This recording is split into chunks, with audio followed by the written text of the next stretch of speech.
கரம்பக்குடி அருகே தண்ணீர் பாட்டில் வாங்கிய தகராறில் பெட்டி கடையை தாக்கிய 3 பேர் கைது செய்யப்பட்டுள்ளனர். அந்த காட்சிகளும் வெளியாகியிருக்கிறது. கூடுதல் விவரங்களோடு செய்தியாளர் ரியாஸ் இணைக்கிறார். ரியாஸ், விவரங்கள். புதுக்கோட்டை மாவட்டம் கரம்பக்குடி அருகே உள்ள சுக்கரன்வெளி கிராமத்துல தேவதாஸ் என்பவர் பெட்டி கடை நடத்த ஒரு நிலையில அவரது கடையில் தேவதாசின் சித்தப்பா கலியபெருமாள் இருந்துள்ளார்.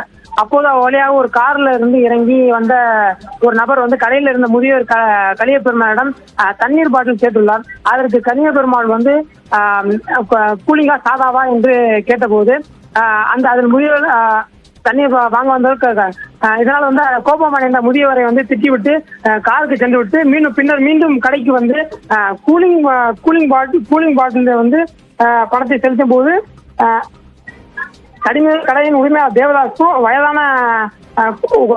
வயதானவர் தானே கூலிங் வாட்டரையே சாதா வாட்டருக்கு தர வேண்டாம் என்று வாக்குவாதத்தில் ஈடுபட்டார்.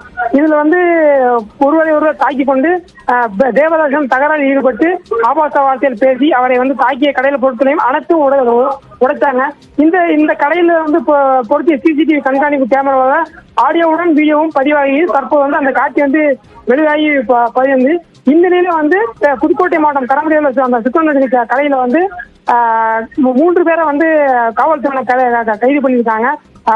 நரங்கியப்பட்டு கிராமத்தைச் சேர்ந்த பரமேஸ்வரன், கரம்பக்குடி வடக்கு பகுதியை சேர்ந்த சலீம், அதே பகுதியை சேர்ந்த மதிய ஆகிய 3 பேரும் இப்போ கரம்பக்குடி போலீசார் கைது செய்து விசாரணை மேற்கொண்டு வருகிறாங்க.